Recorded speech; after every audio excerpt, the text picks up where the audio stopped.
Hey, it's Crumbs. You're lost? How do you not know where you are? It's Thorin's channel. All right. Right, this is going to be another episode of Reflections. This time, a return guest is DoA. And the reason why is because I actually mentioned it to DoA when I suggested we do the episode. I said, because the thing is, I've noticed in esports, the weird thing is, even though there's all, like you can remember tournaments from those years, I've always said somehow the years of the tournaments don't in any way match up with your memory of your actual life. Like they always seem off when you find out, wait a minute, that was 2017. So when I pointed out that when we did the original interview in this series, we did do it in like 2014, which is now half a decade ago. So there's a lot happened since then. That was a lifetime ago, man. Yeah, that was, man. I was in my one like studio, like my tiny little studio apartment in Korea. It was in person last time. Yes. That was back in the day when I used to carry the little mic with me. I had to hand it over to the other person so they could answer. We didn't have the technology of an overlay and streams and ability to do it wherever we wanted in the world. We did, we just didn't do it, believe it or not. So all the cars were powered by people's feet. It was like the Flintstones. It was amazing. Right, here's Subway. It was Korea. You know, we actually of course Subway's amazing in Korea. Yeah. I always tell people a lot of people using their feet at once, though. The most underrated thing about the Subway in Korea is because people don't brag about this. Should be the first thing you brag about is you can use internet the whole time on the Subway. Mate, try going to London on the Underground. There's no phone. The phone service is off when you're down there. So, you know, if you were a businessman, you go down on the Underground train, you better hope when you come back out, it's not like your phone's on fire, like sell. Like, you know, like, I don't know how they manage it. Taking the Subway may be the biggest mistake of your life if you live in one of those other countries. Absolutely. You're fine. Yeah. Right, so here's where I want to start, okay? Obviously, let's go back to that time period, but it was right in the prime of when you and Monte were doing OGN, and at the time, obviously, it was still the Champions format, but the next year it changed to LCK. So maybe we can go to that point in time then, because you were already pretty established as like one of the main duos at the time. The actual like specific interest in the Korean scene and the English broadcast was still very, very big. One thing I want to ask about along those lines actually is, because I've always been interested in this topic from hearing from it about Monte, but I noticed the public doesn't know about this. But when they brought about LCK, one of the big changes was obviously that they got rid of the subscription fee to watch the English broadcast on Twitch, and it just became like every other league. Riot basically subsidized that aspect, and then it just became anyone in the world could watch and could watch the VODs and could watch at max quality, right? As far as I know, maybe something I'll explore in some future content, that was a big time deal for OGN, right? They had like their own sort of little business, like a cottage industry going there. Oh, yeah. I mean, we were told, and I can't confirm this, but we had heard and we're told that they had made over $1 million in the first year on the subscriptions for the OGN channel on Twitch.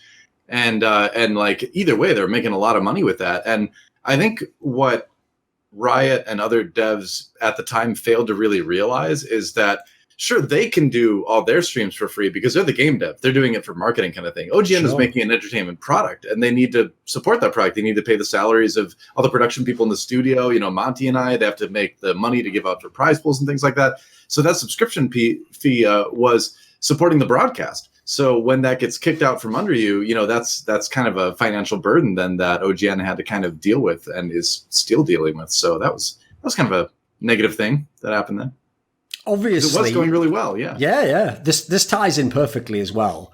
But one of the reasons I think people might be interested to see this interview, aside from all the info about your life, etc., is you are someone who worked within, in an indirect context, the Riot system. You worked in League of Legends, where obviously Riot are the big daddies and they own the whole game and can run it how they want. But you no longer do. So I think people are very interested to know what truths you might tell them or what perspectives. So along those lines, DoA, I'll ask this in an entirely neutral fashion.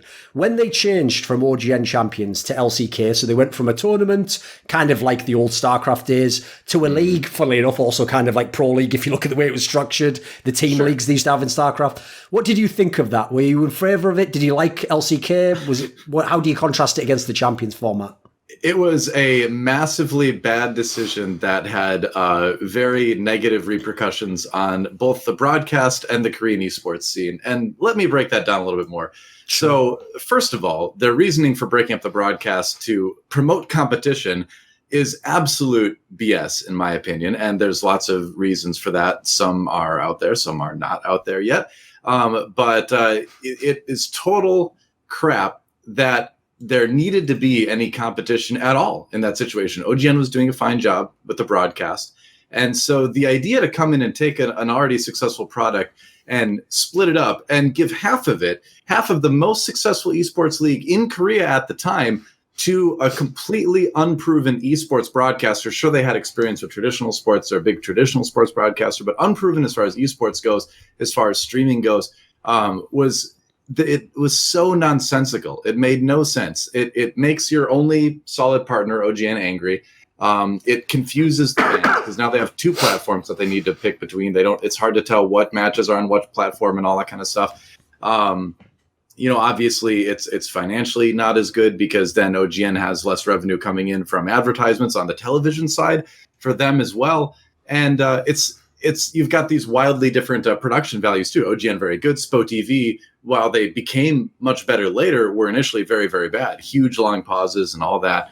And then for us personally, for Monte and I, at the time, it was tough to have to give, any of that broadcast up. We really loved doing that. And so having to put some of those matches aside really was a crappy situation, and then to watch those matches in the hands of SPO TV, who did an awful job with it initially.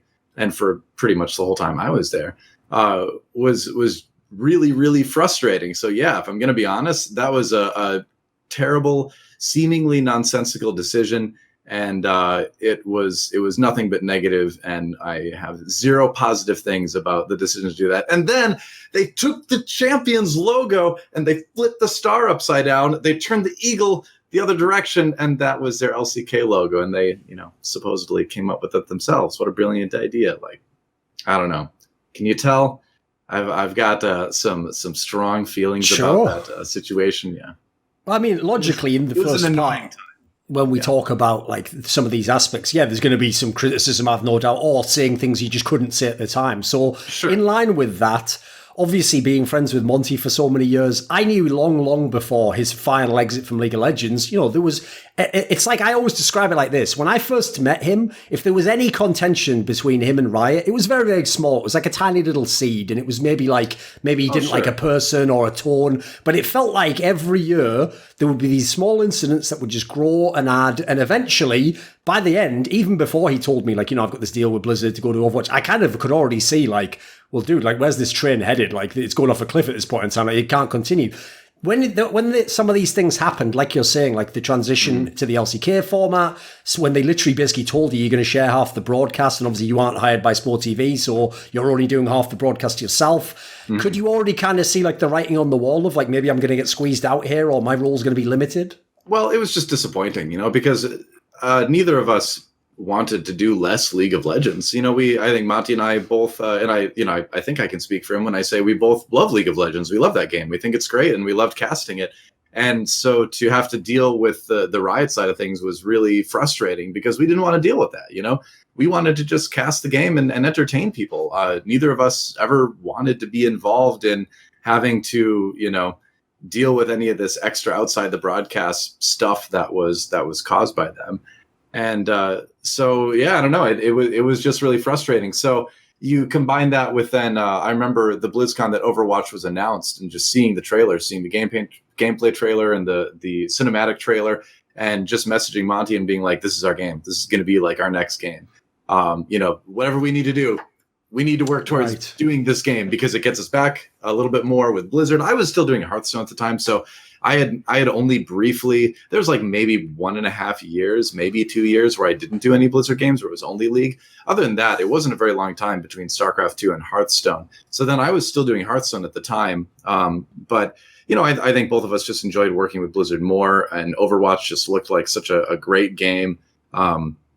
I've always been a big FPS guy. I loved Quake 3 Arena and Unreal Tournament back in the day, and this game struck me as very Unreal Tournament in nature in terms of how the game moved and stuff. Sure. So that attracted me a lot to it. So it was a combination of just not wanting to deal with Riot anymore, and then also getting to work on this really cool new game made it, I think, a very easy choice to make that transition. And I've never regretted it or anything like that. I do miss casting League of Legends sometimes because it was fun. You always miss something that you had fun doing, right? I still miss casting StarCraft 2 and Hearthstone as well. But it was the right decision at the time, absolutely. And I think it's worked out pretty well since then, and Overwatch has been great. So can't complain. Obviously, the two of you did transition your partnership to Overwatch, to the Overwatch League, and some of the strengths that you had from League of Legends did apply, and we've seen the duo develop there. But being as the League of Legends chapter for now is closed, how do you think back on your duo with Monte? Like, what did you kind of strive to do? What do you think you represented as a duo? How did you fit together? I think it was great in League of Legends to be able to really, really cater towards the hardcore fans and just be like, we are the hardcore, esports guys, right? Where it's like, and we both came from, he came from Warcraft 3, I came from StarCraft 2, so we came from that like RTS background they weren't games with like massive followings. Like StarCraft 2 got big, but it didn't get as huge as like, League got and all that kind of stuff too. So I think we were used to smaller, more educated as far as the game goes, audiences and things like that. And being able to really kind of focus on that and being able to focus like our humor kind of on that kind of thing too. Because we really knew that like they wanted the intense information, but they also wanted us to not take it too seriously and joke around. And that's like where I kind of enjoyed putting most of my efforts, is just kind of trying to be, funny and joke around and stuff. And, so taking that from League to Overwatch, obviously there's a little bit less time to do the sort of podcast style casting that we did in League of Legends a lot. But I think we still try to do that, hit that same niche. And sometimes you need to alter that a little bit for like Disney Channel or ABC broadcast and things like that. But I feel like we've been able to keep the spirit the same, which is, I think, what our primary goal was with transitioning from League to Overwatch. So I guess just looking back over the years, it's been just like a really fun thing to kind of make that effort to produce something that's at the same time like funny and entertaining and irreverent, but also hyper knowledgeable. And, you get some really great insight, from Monte. So that's kind of been the objective, I guess. In terms of like the style you guys had in League, I wanted to ask like which it was it a chicken or an egg scenario? Because on the one hand, if you look at the era when you guys were casting most, this is actually the era when people described like the Korean style of play was like, I mainly think of SK Telecom, like slow, vision based, you control the game. It's not going to be like tons of kills all the time. Whereas like for example, right now in League of Legends, it's a lot of like fighting all the time and scores are crazy. Yeah. Well, on the one hand, someone who, if I was writing the movie version to make it sound cool, I'd just say like, yeah, that was like the perfect time for us because then we knew we wanted to do all this stuff during the downtime in a game and, set each other up. Or was it the other way? Did you actually was this just a style that organically developed because there was just time to talk in a game and you might have a long period to make a transitional point as opposed to, having to cut it off quickly. Like sometimes you have to in an Overwatch fight if the fight instantly goes off. Yeah.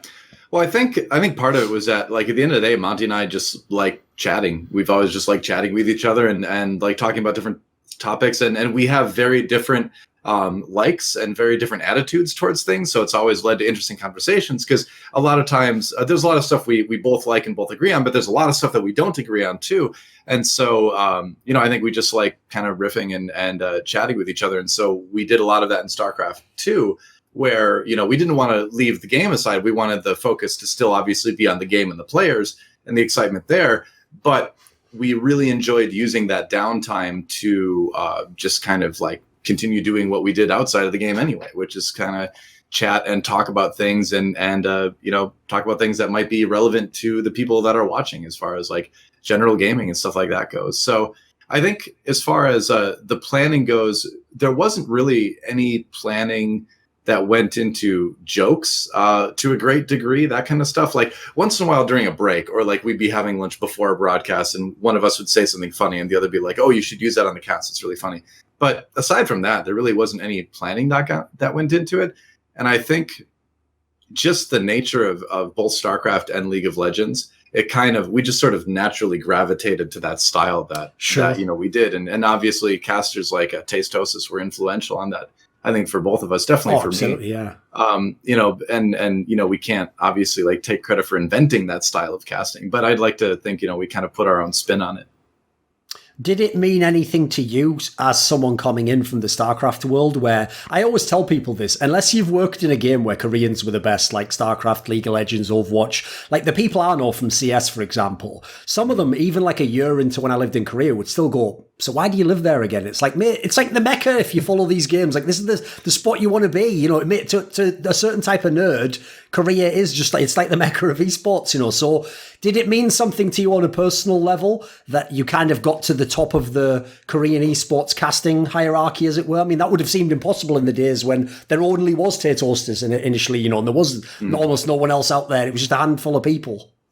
I don't know if there was ever really any goal on my part to like reach like a pinnacle. I don't think I ever perceived a pinnacle to really be there. I was kind of just there to do my personal best, you know? And I always felt that if I was doing the best I could do, wherever I ended up based on that is where I should be, you know, whether that it's at the top or the middle or at the bottom, like it's all on me. Like I can't, if I start to compare myself to other casters, then I think that's going to skew my thinking and make things much more complex than it needs to be. At the end of the day, it really is just like how far can what I can do personally get me, right? So as far as Korea goes, it felt really cool to be in that scene and to be a Korean caster, right? Because it was the mecca of esports for a lot of these games that we loved. And so it was kind of cool to feel that perception of like, oh, they're the casters, you know, from Korea. They live there with all the best pros and all that kind of stuff. Like that's, of course that's cool. You know, you do like that. But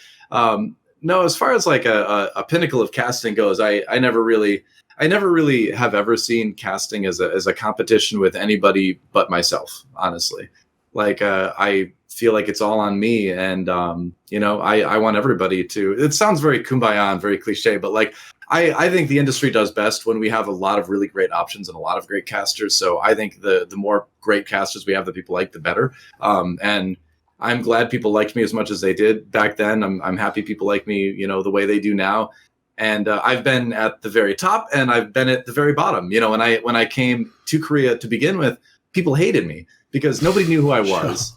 I was the guy who was on the GSL when Tastosis wasn't, right? So I was the not Tastosis. You were the substitute teacher. Exactly. Like nobody wants to watch DoA when Tastosis is the alternative, right? In StarCraft 2 when I first got out there. So, you know, it took time and you know, I talked about this at a conference that I spoke at a couple months ago where, you know, I dealt with a lot of negativity when I first started casting in Korea, and which you'd think would be when someone would be the most vulnerable to that kind of thing because you don't have any real structure to stand on. You're not making a lot of money. You don't have any fans, that kind of thing.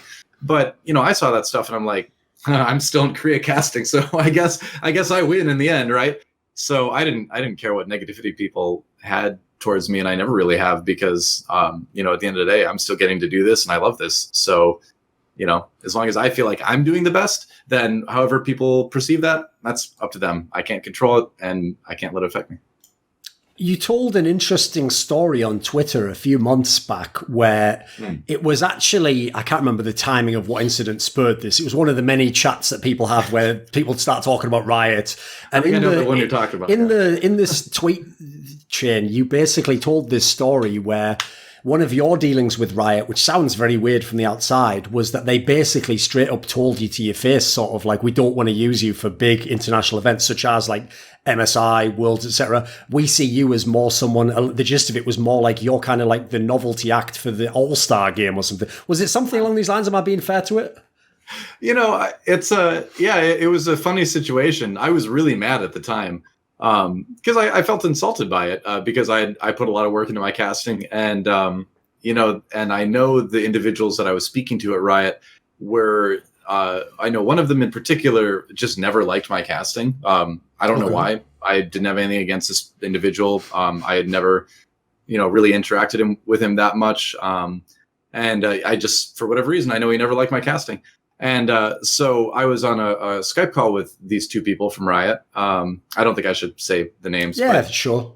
But yeah, these two high up individuals at Riot Esports. And I will specify too, it was none of the Riot casters, nothing like that. None of the talent that fans would know. It was none of them. They're all great.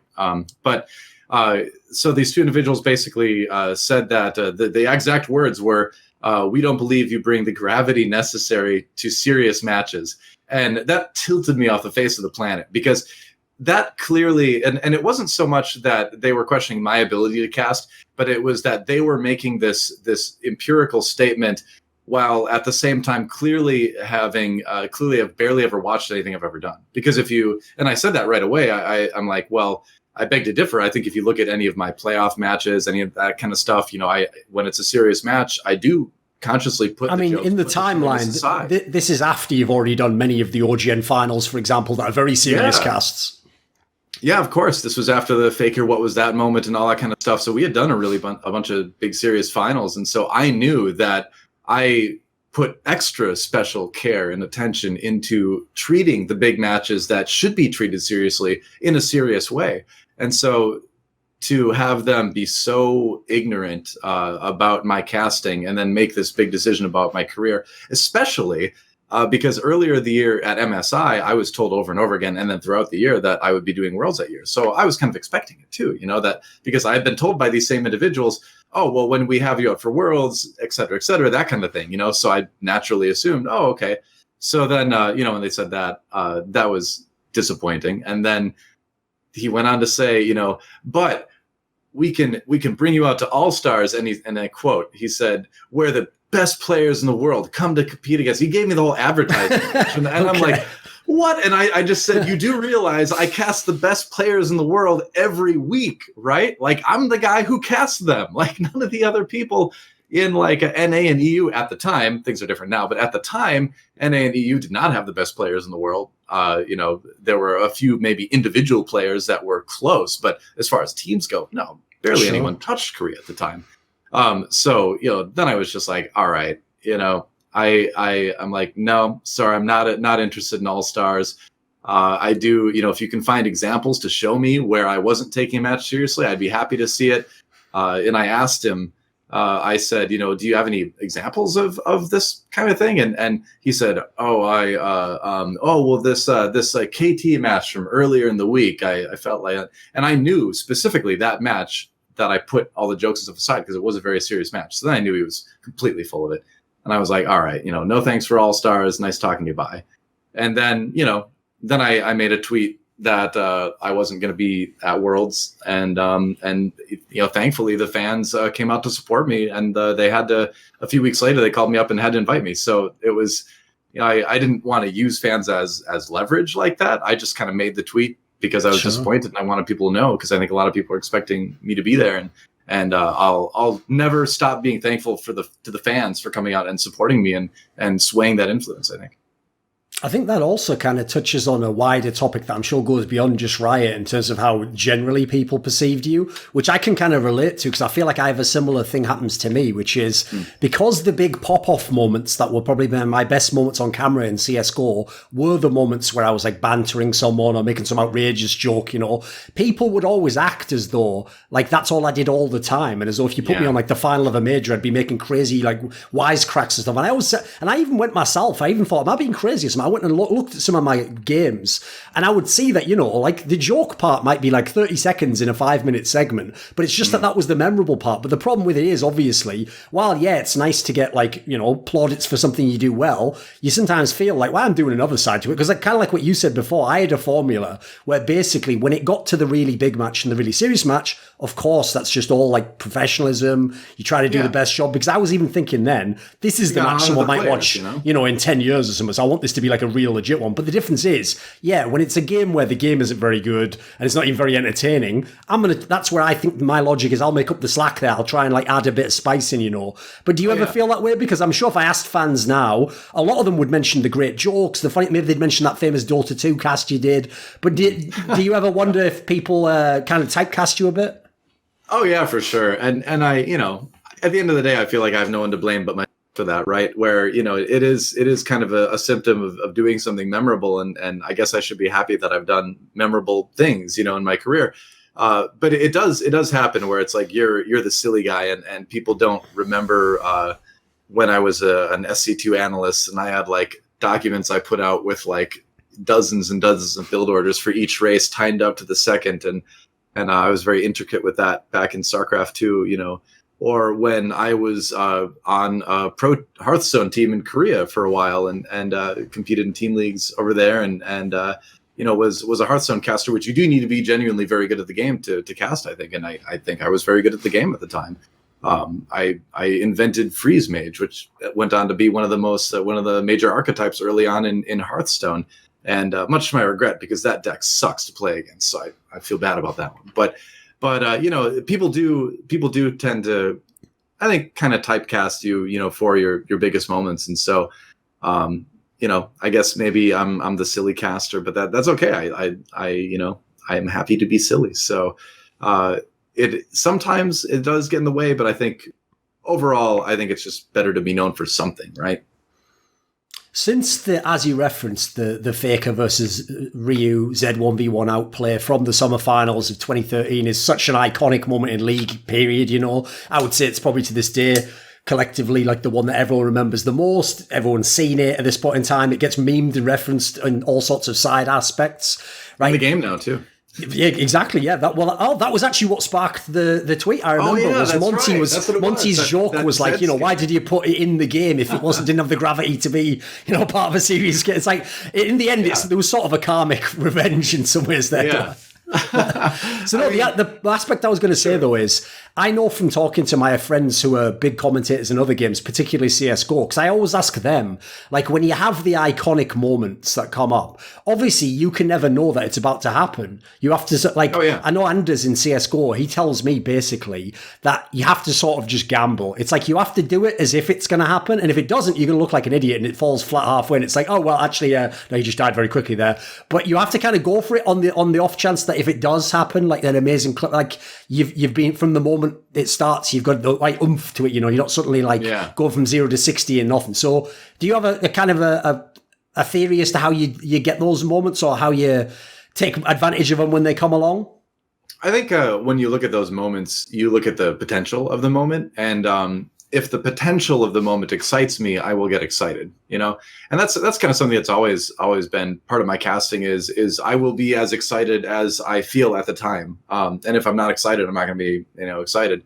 So those kind of moments, it's because there really is something there that's amazing, like if we look at the Faker Ryu Z moment, right?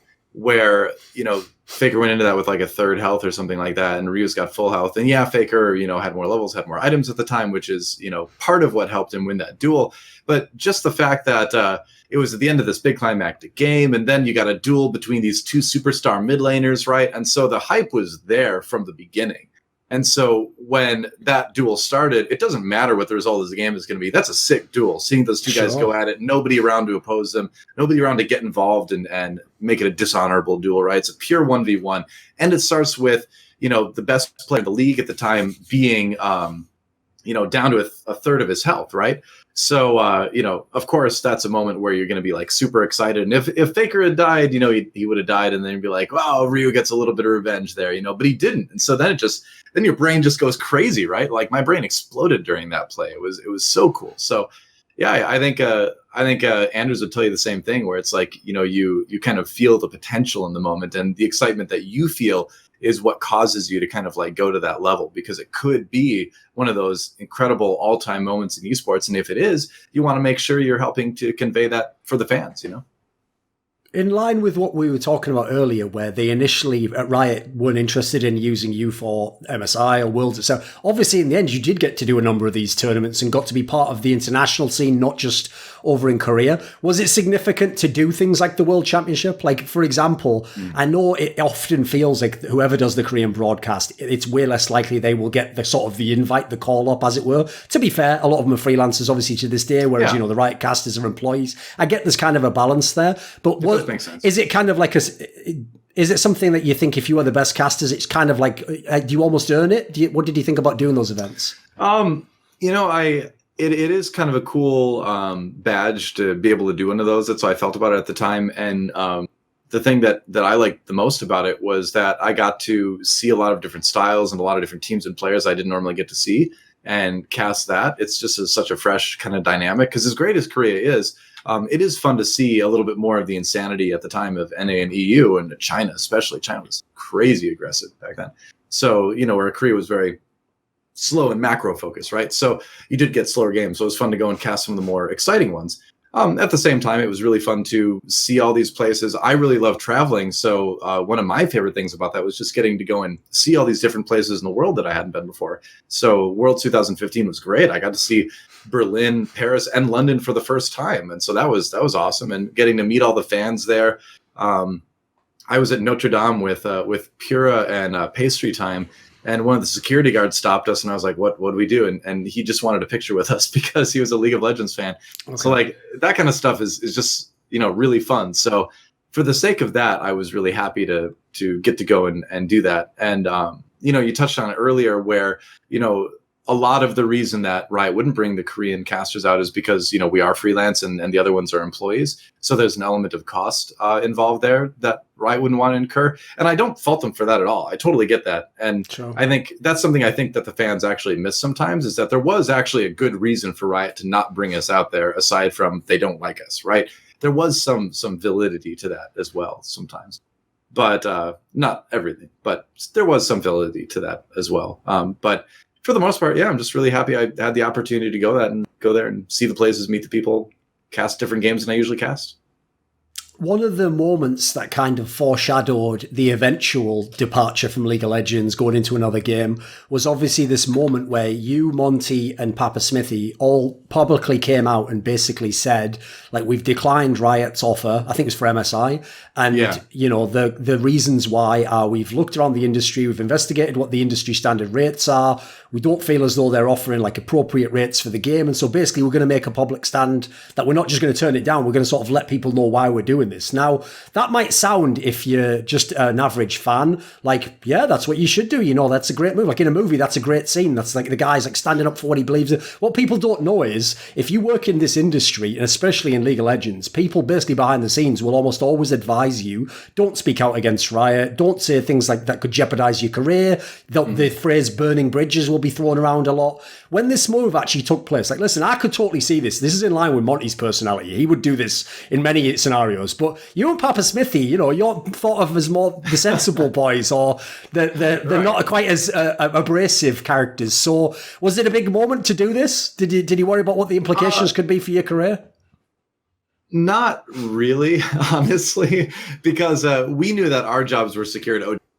That even if like Riot somehow kicked us out of League of Legends completely, there would always be more games to do at OGN. So I wasn't worried about my esports career in general. I realized I was putting my League of Legends career on the line at the time, because again, this was pre-Overwatch. I never did an international event for Riot Games again, but that's besides the point. But yeah, no, I wasn't really worried about it, honestly. And sometimes you do have to put yourself out there. And there have been points in my career when I have had to do that and like put it on the line. And a lot of those points people don't see because it's just you talking with somebody at the company you're working with. And it's a matter of, they keep messing up payments and you're not getting them on time and you're not getting the right amount. And I've had things like that in Korea where sometimes, they wouldn't be as, diligent about taking care of the non-Korean employees as far as like regular payments and stuff goes. And we weren't swimming in money over there at the time or anything like that. We were, my first couple of years in Korea, I was broke. So if a payment that I was expecting was late, that was bad, Sure. So there were times when, I had to go in and be like, look, I hate doing this, but I'm not casting until you pay me and we've got a match today. So fix it, and they could have, knowing full well that they could have been like, you know what, we don't need an English broadcast. This is too much trouble. Go take the next plane back, But to me, it was always like, and here's been my thought on esports since I started doing this was, since I left Minnesota and quit my job and moved to Korea, was that you can always get a regular job. Like there's a billion regular jobs out there. And so if this esports thing didn't work out, I could always go back and get a regular job, but at least I would have this awesome experience. And I could always just be involved in esports as a fan and as someone in the community. Right. So, I didn't want to lose my casting job, but I wasn't afraid to put it on the line because I believe in esports as an industry. And if people aren't putting their jobs on the line sometimes, then this industry is never going to progress. As casters, we can't let ourselves get pushed around by these companies, right? So sometimes that does involve putting it all out there, and a lot of times the fans never know that it even happened. which is good. They shouldn't have to take that burden. They shouldn't have to, worry about that kind of stuff with casters. But I guarantee you it happens a lot more than you would think it does. And I will say Overwatch League has been fantastic. Blizzard has been great with us from the beginning. So there's been no problems there. But in the past, when esports was a little bit more Wild West in the games that I was a part of, there were times where you would be down the street from the studio, waiting for the company to agree to your terms, or you would not show up.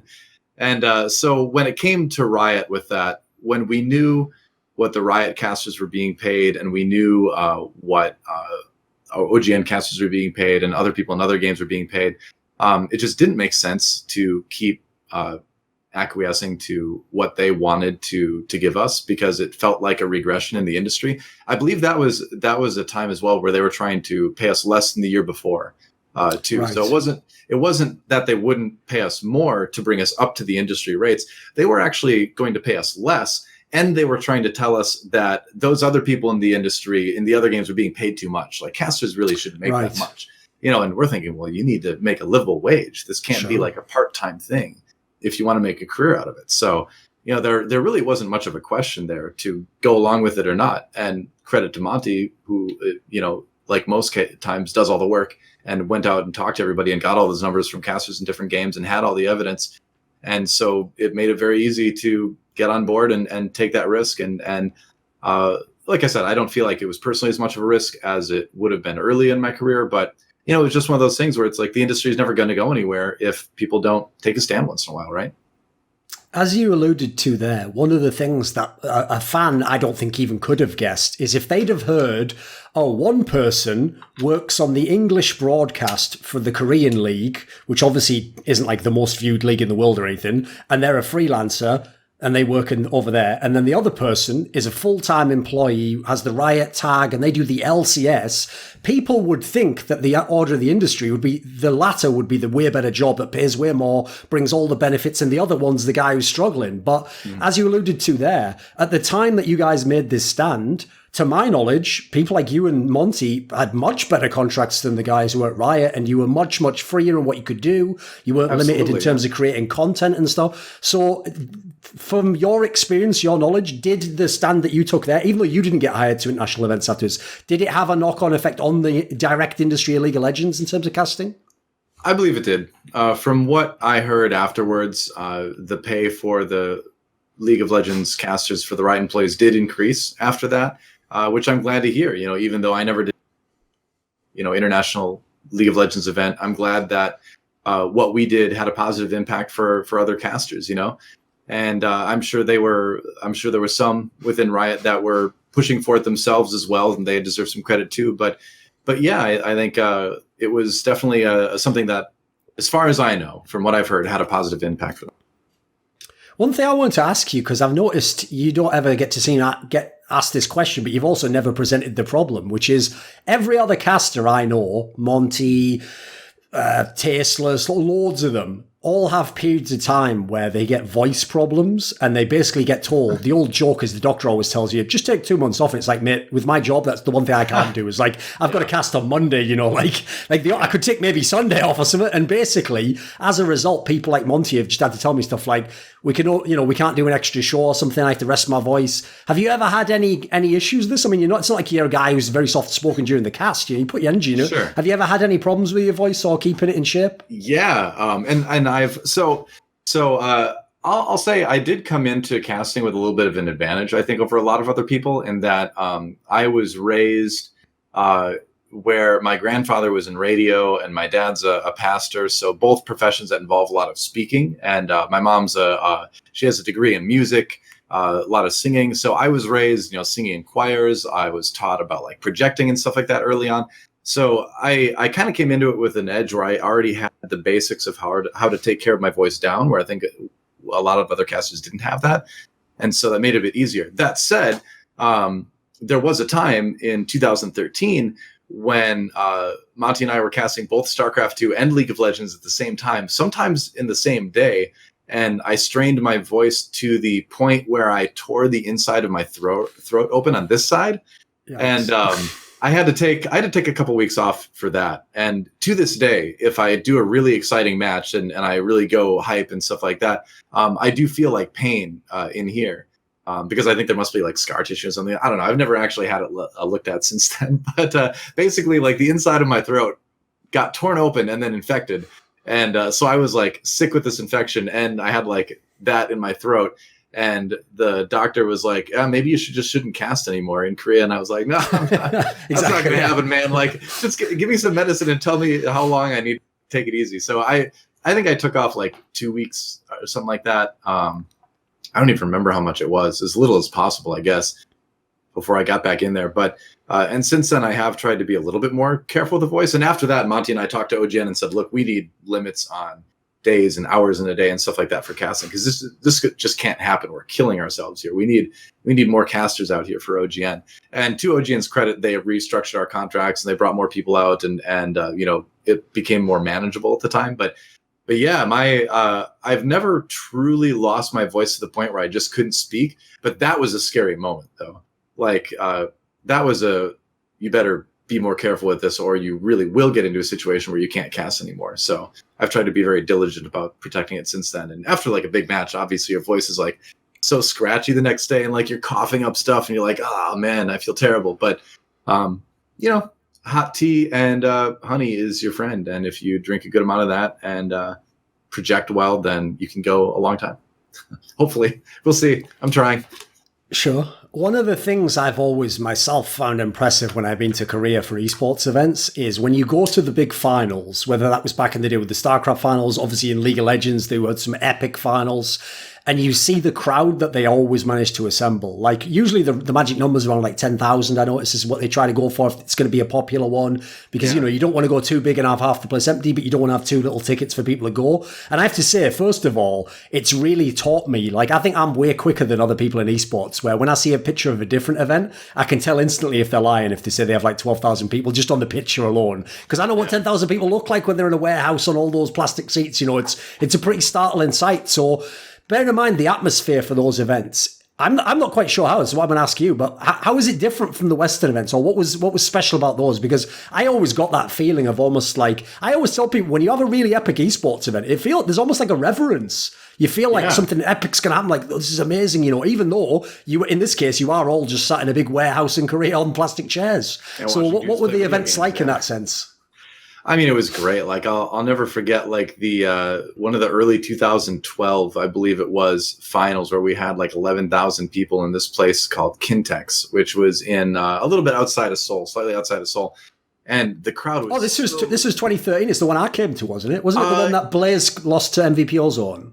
Yes, I think that's the one. Yeah. I think that was the one. 13, not 12. Yeah. It's been a long time, but yeah, I'm pretty sure that was the one that you were at. But like I said, like you said, it was a huge warehouse. All those people, I think it was like 11, 12,000 or something like that. But just the noise that they're making. Korean crowds are generally, I would say the loudest crowd I've heard outside of Korea was the Overwatch League finals last year. That was a crowd that was on par. That was such a hype, excited crowd. It was great. But before that, the Korean crowds were always very, very loud, very excited about every little moment that happened. And you mentioned that there's this like reverence there towards esports professionals, and there definitely is. The players and the casters are put on this like pedestal that doesn't exist as much in the West. And so because of that, you get a crowd that's much more personally invested into the games and is paying attention maybe more to a greater degree. And that's really, really fun to be a part of, because you just hear that excitement. Everybody's just like holding their breath for the next moment, And there's a flip side to that, which is like the idol culture over there, which can get like very creepy with like fan relationships with celebrities and idols over there. But so that there's a negative side to that. But when it comes to big crowds for finals, like, nothing beats it. Like I said, I never heard anything similar to that until the Overwatch League finals last year. And I'm not just saying that to be like an Overwatch League pitchman or anything. Like that crowd was on that level. Right. One of the things that I don't know how much people know this about you, because again, all the stuff you talked about on the cast, if it was about your life, would be like fun stuff about being a nerd. So it sounded like you could have still been living in America. But for people who don't know, you were one of the people I know who, when you came to Korea, did put in the legwork, learning the language and learning about the culture, and even trying to know like historical details and what does this particular holiday mean, and other aspects that like people might think naively everyone does that, but it's actually almost a famous joke that it's not until people have been there like 2 years or something that they even bother starting to learn the language, because they always think, well, I might only be here 6 months, so they never put in the effort, you know. In light of how invested you were in that sense, obviously you even had relationships with people over there. Even though I notice you're always an upbeat person, you made it sound brilliant when you were coming back to America to come and overwatch. You're like, oh, finally I get to come back to America and see a lot of people I haven't seen. But was there sort of like a bittersweet element, like leaving behind a life that I imagine you could have stayed there for a long time, right? I mean, if I'm completely honest, if I could pick any place in the world to live and do my job, Seoul would be the place to live. I feel the most comfortable in Seoul. I just love that city, and I love all the people in South Korea and all that kind of. It's just such a great place to live. But I think part of what made it so great for me is, like you said, I took the time to learn the history and the language, and I'm not fluent in the language, but I'm like intermediate, like.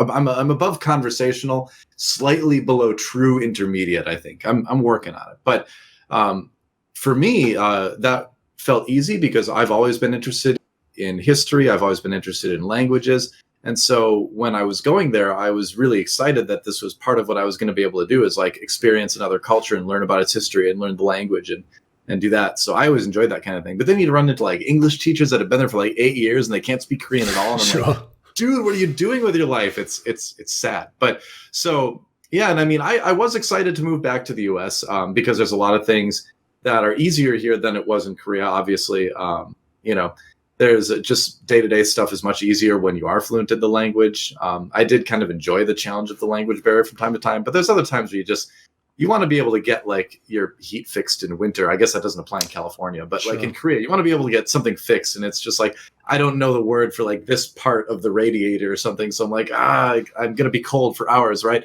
So there's definitely advantages to moving back here. And I am happy to be back here. I really enjoy California. But if I could live in South Korea and somehow teleport to the Burbank studio and teleport to League matches and do that, like I would do it in a heartbeat, you know.